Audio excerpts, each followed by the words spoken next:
Salam saudara, senang sekali bisa bertemu kembali dengan saya Pendeta Aldo Wolman. Dan hari ini kita akan menanggapi satu video di mana perdebatan antara sang debaters, yaitu Bapak Rudy Yohanes dan saudara Yonatan Nandar, di mana Yonatan Nandar mengatakan bahwa Yesus menikah, sementara Pak Rudy Yohanes, sang debaters, mengatakan bahwa Yesus tidak menikah. Apa yang menjadi alasan Nandar mengatakan Yesus menikah, kita akan melihat dalam video ini, dan saya akan menyampaikan analisa saya dari video ini. Dan mari kita saksikan bersama video daripada Nandar, sang debaters. Nah, pada kesempatan kali ini saya akan menyampaikan bahwa Yeshua HaMasyiah itu menikah, bahkan memiliki anak, bahkan poligami. Kita selesaikan dulu saja, Yesus menikah atau tidak. Allah Subhanahu wa taala berfirman, "Walaqad arsalna rasulam min qablika ja'alna lahum azwajaw wa dzurriyyah." Ya, sesungguhnya kami telah mengutus para rasul sebelum kamu Muhammad, dan mereka itu menikah, bahkan mereka itu punya anak keturunan, ya. Dan setelah saya eksplorasi Bible, ternyata Yesus menikah. kita sudah menyaksikan video dari Yonatan Nandar, di mana dia mengatakan bahwa Yesus menikah berdasarkan surah yang ada atau ayat yang ada di dalam Al-Quran. Dan dia meyakini benar bahwa Yesus itu menikah. Ada 3 hal yang dia sampaikan dalam videonya. Yang pertama, Yesus menikah, punya anak, dan poligami. Ini tuduhan yang sangat serius tentunya, atau satu pernyataan yang sangat serius. Dan kita akan membuktikan, akan melihat hal ini. Dan sebelumnya kita juga akan melihat apa yang menjadi alasan dari Bapak Rudy Yohanes, di mana dia mengatakan bahwa Yesus itu tidak menikah, dan apa alasannya. Mari kita saksikan videonya. Jadi kawan-kawan, saya menjelaskan Yesus saja, bahwa Yesus tidak pernah menikah. Mengapa tidak pernah menikah? Karena misi Yesus ke dalam dunia ini adalah untuk menyelamatkan atau menebus dosa manusia. Ya. Dan kalau kita lihat, Yesus sudah menjelaskan hal itu, ya, di salah satu, kalau memang ada Alkitab opennya tadi, bisa dibuka di Matius 19, coba. Matius 19 ayat 12. Matius 19 ayat 12. Sudah aku bacakan. Ada orang yang tidak dapat kawin karena memang ia lahir demikian dari rahim ibunya. Yesus tidak menikah sebab dari rahim ibunya memang ditentukan tidak menikah. Karena Yesus untuk menyelamatkan dosa manusia. Yang pertama. Yang kedua, bahwa Yesus itu tidak terdiri dari daging 100%, tetapi ya roh lah yang menghidupkan dia, dan firman menjadi manusia, sehingga nafsu duniawi tidak melekat pada Yesus. Dan ada orang yang dijadikan demikian oleh orang lain, dan ada orang yang membuat dirinya demikian. Ini. Dan ada orang yang membuat dirinya demikian karena kemauannya sendiri, oleh karena kerajaan sorga. Contoh, pastor itu memilih tidak menikah karena kerajaan sorga. Tetapi Yesus melakukan itu karena dari rahim ibunya memang sudah ditentukan demikian. Itulah sebabnya di dalam Bible tidak akan kita temukan satu ayat pun mengenai Yesus menikah, ya. Nah, kita sudah menyaksikan video dari Bapak Rudy Yohanes, sang debaters, dan dia menyampaikan beberapa alasan yang terdapat di dalam Alkitab. Yang pertama, orang tidak menikah karena sudah dari sejak lahir, di mana sudah ditentukan demikian.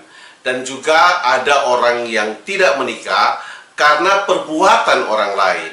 Dan juga ada yang tidak menikah karena pilihannya untuk kerajaan sorga. Dan kalau Yesus tidak menikah, itu adalah satu hal yang sah. Apa yang menjadi alasan utama sampai Yesus tidak menikah itu juga disampaikan.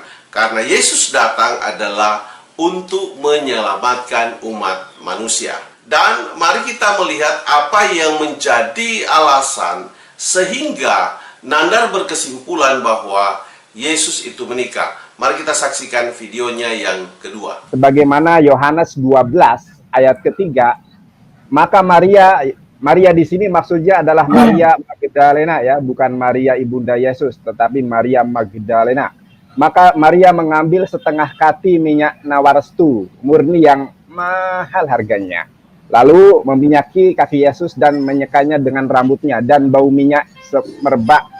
Mengambil minyak dan meminyaki Yesus dengan minyak yang sangat mahal, yaitu minyak nawarestu. Sekarang tampilkan Lukas 7 ayat 8. Sambil menangis, ia pergi berdiri di belakang Yesus dekat kakinya. Ia membasahi kakinya itu dengan air matanya dan menyekanya dengan rambutnya. Kemudian ia mencium kakinya dan meminyakinya dengan minyak yang wangi itu, yaitu minyak nawarestu. Nah, Kita sudah menyaksikan video dari Nanda bahwa apa yang menjadi tuduhannya dia, di mana Yesus menikah itu didasari oleh ayat yang sudah dia bacakan tadi. Dan mari kita melihat apa tanggapan dari Bapak Rudi Yohanes tentang ayat yang sudah disampaikan oleh Yonatan Nanda. Sekarang di-share dulu yang ini, Lukas 7 ayat 38 sebagai dasar sinandar mengatakan Yesus menikah dengan Maria Magdalena. Ya, sudah saya buat situ, tolong perhatikan di situ. Sambil menangis ia pergi berdiri di belakang Yesus dekat kakinya, lalu membasuhi kakinya. Hanya orang sinting yang menikah membasuh kaki ya. Katanya dikasih minyak dan menangis dekat kaki ya. Lalu membasuhkannya itu dengan air matanya dan menyekanya dengan rambutnya. Jadi rambutnya dibuat untuk melap, ya kan? Kalau orang menikah rambutnya masih panjang nggak ya? Saya nggak tahu apakah sudah dikucir ataukah gimana ya. Kemudian ia mencium kakinya dan meminyakinya dengan minyak wangi. Baru saya lihat ini meminyaki kaki itu seperti pernikahan bagi orang Yahudi ya. Dan itu terjadi di tempat orang kusta, ya, penyakit kusta. Dan bagi orang-orang Yahudi, sakit kusta itu adalah sakit najis. Tidak mungkin pernikahan di tempat najis. Kita sudah menyaksikan video yang disampaikan oleh Bapak Rudi Yohanes, sang debaters, atas ayat yang disampaikan oleh Nandar, dan dia menyampaikan alasannya karena hal itu bukanlah suatu prosesi pernikahan. Karena tidak mungkin orang menikah itu kemudian menciumi kaki atau meminyaki kaki, dan sampai dia sampaikan ini hanya orang sinting yang melakukan hal yang demikian. Karena memang itu tidak bisa masuk dalam nalar berpikir kita. Tapi bagi Nandar ini adalah satu prosesi pernikahan. Dan apakah benar bahwa itu adalah satu prosesi pernikahan? Mari kita akan melihat video alasan dari Yonatan Nandar. tradisi Islam, hukum Islam dengan hukum Torah itu sama. Ya, interaksi antara perempuan dan laki-laki itu benar-benar dijaga. Untuk apa? Untuk menghindari pernikahan. Yeshua HaMasyiah adalah seorang nabi, seorang rabi, seorang imam, ya, seorang nabi, ya, di mana memegang teguh memiliki keluarga yang terhormat, tidak mungkin bersentuhan, tidak mungkin berinteraksi secara intens, dicium, diseka oleh seorang wanita yang bukan mahram. Dan kalau kita melihat di dalam tradisi Yahudi, ya, tidak mungkin seorang itu meminyaki kecuali dengan orang yang ada hubungan, yaitu hubungan pernikahan. Oleh karenanya teridentifikasi besar bahwa di dalam hal ini, di dalam Lukas 7:38 itu adalah prosesi pernikahan. Kenapa? Karena kalau bukan prosesi pernikahan sudah dirajam itu Yeshua HaMasyiah. Ya. Jadi ini kalau kita eksplorasi, kita bandingkan Yohanes 12 ayat 3, Lukas 7 ayat 38 itu adalah prosesi pernikahan. Kita sudah menyaksikan video dari Yonatan Nandar, dan yang menjadi alasannya dia adalah kenapa Yesus menikah, karena apa yang dilakukan oleh Maria Magdalena itu adalah satu perbuatan yang melanggar hukum, yang melanggar undang-undang yang ada pada waktu itu, di mana tidak mungkin ada seorang wanita meminyaki kaki seorang rabi atau seorang guru, seorang imam yang bukan menjadi mahramnya. Dia mengatakan demikian. Dan apakah hal ini menjadi cukup kuat sebagai alasan di mana bahwa itu adalah satu pelanggaran hukum, dan itu hanya bisa dilakukan oleh suami istri, atau itu hanya bisa dilakukan oleh seorang istri terhadap suaminya, dan sehingga dia mengatakan bahwa itu adalah suatu perbuatan di mana dalam rangka pernikahan atau prosesi pernikahan. Maka kita akan melihat apa yang menjadi persoalan dalam hal ini, di mana video yang akan disampaikan oleh Bapak Rudi Yohanes tentang hal ini. Sebelum saya menyampaikan analisa saya. Kemudian Nandar mengambil Yohanes 12. Yohanes 12. Ayat berapa tadi Nandar? Sorry. Halo Nandar. Nandar. Yohanes 12 ayat ketiga. 3. Maka Maria mengambil setengah kati minyak narwastumun yang mahal harganya, lalu meminyaki kaki Yesus dan menyakali rambutnya, dan minyak semerbak di seluruh rumah itu ya. Ini sama aja. Bahwa kita lihat ayat 1. 6 hari sebelum Paskah. Artinya 6 hari sebelum Yesus disalib. Atau 5 hari kan, 3 hari ya. Karena hari berikutnya disalib. Nah, saya akan berhitung kepada Sinandar. Artinya Yesus bernikah umur 33 tahun. Setelah itu, ya kan, 6 hari, hari ketiga, belum sempat mereka bersetubuh, sudah Yesus sudah disalib. Atau sudah sempat bersetubuh, saya nggak tahu Sinandar ini ngarang-ngarang dari mana, ya kan? Kita sudah menyaksikan video dari Bapak Rudi Yohanes. Bagaimana bisa melahirkan, bagaimana bisa hamil, sedangkan dalam jarak waktu yang hanya 6 hari dari prosesi di mana meminyaki kaki Yesus itu. Dan itulah yang menjadi persoalan yang disoroti oleh sang debaters, Bapak Rudi Yohanes, bahwa tidak mungkin orang mau menikah kemudian harus meminyaki kaki. Itu tidak mungkin. Tetapi kalau kita mau melihat dari sisi hukum, maka di sana itu terjadi di rumah orang Farisi. Mari kita lihat ayatnya. Di dalam Lukas pasal 7 ayatnya yang ke-36. Seorang Farisi mengundang Yesus untuk makan di rumahnya. Yesus datang ke rumah orang Farisi itu lalu duduk makan. Maka kalau dia mempersoalkan dari sisi hukum yang berlaku di orang Yahudi, maka dia harus tahu bahwa itu Yesus hadir di rumah orang Farisi, dan orang Farisi ini sangat kritis mengenai persoalan hukum. Oleh sebab itu, apa yang dilakukan oleh Yesus ini, kalau itu melanggar hukum, tidak mungkin si Farisi ini berdiam diri saja. Tapi apakah hal itu bagi Farisi ini adalah satu pelanggaran hukum? Ada ayat menerangkan tentang itu, bahwa orang Farisi ini atau si Farisi ini, si Simon ini tidak mempersoalkan dari persoalan hukum. Mari kita lihat Lukas pasal 7 ayatnya yang ke-39. Ketika orang Farisi yang mengundang Yesus melihat hal itu, ia berkata dalam hatinya, jika ia ini nabi, tentu ia tahu siapakah dan orang apakah perempuan yang menjamannya ini. Tentu ia tahu bahwa perempuan itu adalah orang berdosa.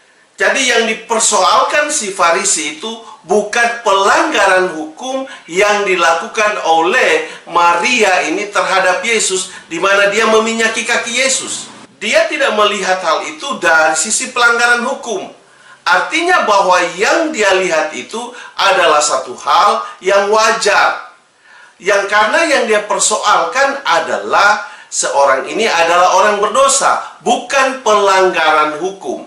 Ada beberapa alasan sehingga hal yang dilakukan oleh Maria ini menjadi hal yang sangat penting untuk dilakukannya. Di dalam ayatnya yang ke-47, dia mengatakan bahwa apa yang dilakukan oleh Maria Magdalena itu adalah perbuatan kasih.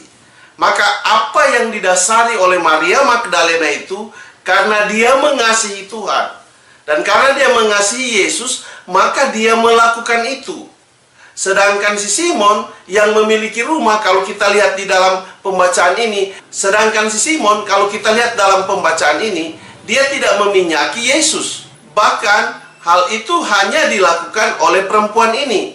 Dan di dalam ayatnya yang terakhir, dalam ayat 50, Yesus mengatakan, pergilah, imanmu telah menyelamatkan engkau. Artinya bahwa iman dari Maria Magdalena ini mampu menyelamatkan dia. Yang membuat dia melakukan itu karena kasihnya.